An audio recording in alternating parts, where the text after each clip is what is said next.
ओम असतो मा सद्रमय तमसो मा ज्योतिर्गमय मृत्योर्मा मृतम गमय।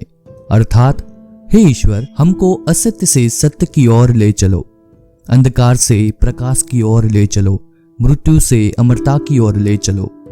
ऐसे श्लोक अब एक किताब के पन्ने में बस के रह गए हैं। मनुष्य असत्य से सत्य की ओर जाना छोड़ सत्य से असत्य की ओर बढ़ रहा है। जो झूठ बोला वही विजयी हुआ। सत्य की इस कठोर दुनिया में कोई जगह नहीं है। अंधकार से प्रकाश की ओर ले चलो, पर मनुष्य खुद ही अपने किए कर्मों से अंधकार की ओर जा रहा है। मृत्यु से अमरता की ओर ले चलो, ये तो अब संभव ही नहीं है। दिन व दिन इंसान की आयु और कद छोटा हो रहा है। इसकी वजह भी इंसान खुद ही है। पूरी दुनिया के लगभग हर मोहल्ले में कोई ना कोई महामारी से मर रहा है। रोहन के मोहल्ले में भी कुछ ऐसा ही मातम छाया हुआ था। उसके दोस्त की कोरोना की वजह से मौत हो गई। 28 साल का हट्टा कट्टा नौजवान आज दुनिया को अलविदा कह चुका था। कोरोना महामारी रोहन के दोस्त को मृत्यु की राह पर ले गई।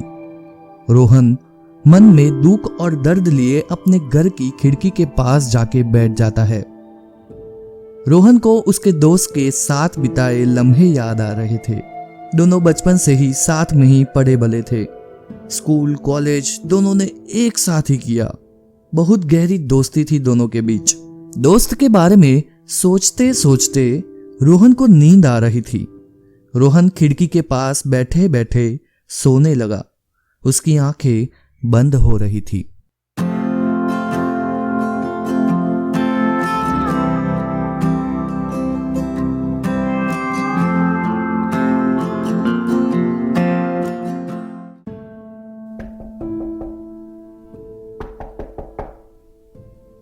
कौन है? हाँ भाई, खोलता हूं, जरा सब्र करो। दरवाजे के पीछे और कोई नहीं, रोहन का दोस्त था। दरवाजा खोलते ही रोहन की आंखें धरी की धरी रह गई। उसकी खुशी का ठिकाना नहीं रहा। अरे यार, तू कहां चला गया था दोस्त? तेरे घर वाले कहते हैं कि तू मर गया, पर मैं नहीं मानता। अरे इतना हट्टा कट्टा कोई बीमारी नहीं, एकदम फिट एंड फाइन मेरे दोस्त को कुछ नहीं हो सकता। तेरे घर वाले फिजूल में मातम मना रहे हैं। उतने में रोहन के दोस्त ने कहा, फिजूल में नहीं दोस्त, वे सही में मना रहे हैं। तू क्या अनाप शनाप बात कर रहा है मेरे दोस्त? अनाप शनाप नहीं, सही बता रहा हूं। कोरोना बीमारी में मेरी मृत्यु हो गई है। इस धरती को छोड़ने से पहले मैं तुझे मिलना चाहता था, इसीलिए यहां आया हूं। मेरा शरीर नहीं रहा, पर आत्मा तो अमर होती है।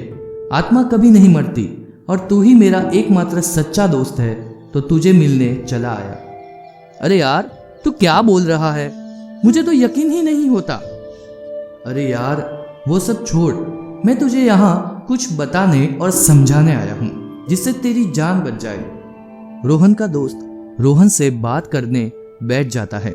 शुरू में तो वो अपने बचपन की यादें ताज़ा करते हुए दोनों ने बचपन में क्या क्या कारनामे किए थे वो बताता है।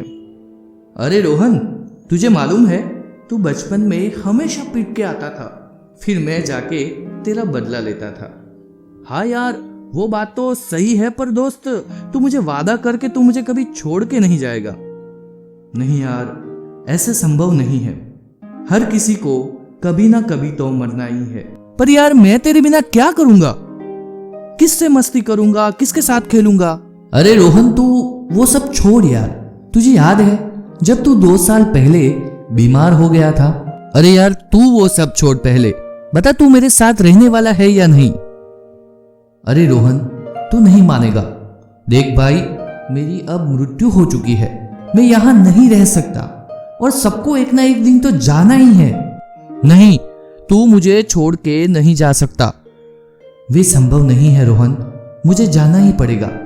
अच्छा, तो तू मुझे बता, तू अच्छा खासा हट्टा कट्टा, तुझे कोई बीमारी नहीं थी, तो तेरी मृत्यु कैसे हो गई? कुछ देर रोहन का दोस्त चुप रहता है।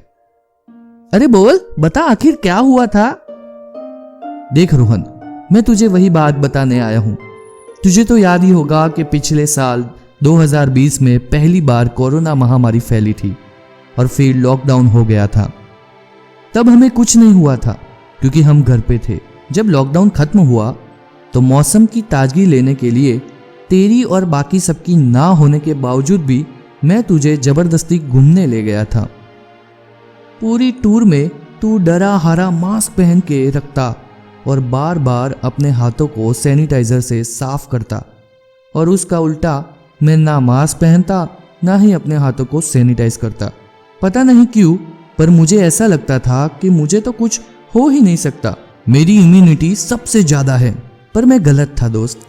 मैं अपने अहम में रह गया और ना कभी मास्क पहना ना ही कभी अपने हाथों को धोया। दोस्त, जब मुझे पहली बार सांस लेने में दिक्कत हुई और मुझे हॉस्पिटल में भर्ती कराया गया, तब मुझे इस महामारी का अंदाजा आया। मैंने जो सोचा था उससे कई गुना ज्यादा खतरनाक बीमारी है ये। जब मुझे वेंटिलेटर पे रखा गया था तब मुझे मेरी की गई गलतियों का एहसास हुआ। मैंने कोरोना को हल्के में लेके गलती कर दी थी दोस्त। तुझे मैं बताता हूँ, कोरोना कुदरत की देन नहीं बल्कि हम इंसानों की देन है। इंसान ने ही कोरोना को जन्म दिया। इंसान पूरी दुनिया में सबसे खतरनाक प्राणी है। भगवान के द्वारा बनाई गई इस सुंदर सी पृथ्वी को इंसान अपने फायदे के लिए नष्ट कर रहा है और खुद ही खत्म हो रहा है। चाइना जैसे बेरहम दिल के देश ने ऐसे वायरस की उत्पत्ति की है। न जाने कई प्रकार के जीव जैसे कि सांप, केकड़ा, चमगादड़, सूअर वगैरह वगैरह को जिंदा काट कर ये लोग खा जाते हैं। ऐसे लोगों को कुदरत भी नहीं छोड़ती। आज पूरी दुनिया में लोग मर रहे हैं तो बस चाइना की वजह से ही। ऐसे लोगों का तू और मैं तो कुछ बिगाड़ नहीं सकते, पर हमें उनके द्वारा बनाई गई बीमारी या वायरस से बचना है। रोहन मेरे दोस्त, तू मुझे वादा कर कि तू अपना ध्यान रखेगा। मुझे तुझसे एक वचन और चाहिए।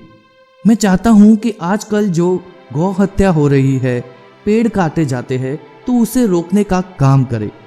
ज्यादा से ज्यादा लोगों को प्रेरणा दे कि वे अपने घर में एक छोटा सा पौधा लगाए। कल जाके वो बड़ा पेड़ बनेगा और हमें छांव वह अच्छी ऑक्सीजन देगा। अगर हम यह नहीं करते तो हमें भविष्य में ऑक्सीजन पैसे देकर खरीदना पड़ेगा। पृथ्वी पर श्वास लेने लायक अच्छी ऑक्सीजन नहीं बचेगी।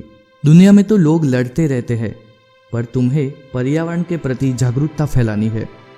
अगर तू मुझे सच्चा दोस्त मानता है ना, तो यह जरूर करना। दोस्त, हमारी दोस्ती की कसम है तुझे। तू अपना ध्यान रखना। ऐसी महामारी का इलाज करने वाले डॉक्टर में से कुछ बेईमान डॉक्टर भी है जो लोगों को मरने के बाद उनके शरीर से बॉडी पार्ट्स जो अच्छे हैं वे निकाल के उसे बेच देते हैं।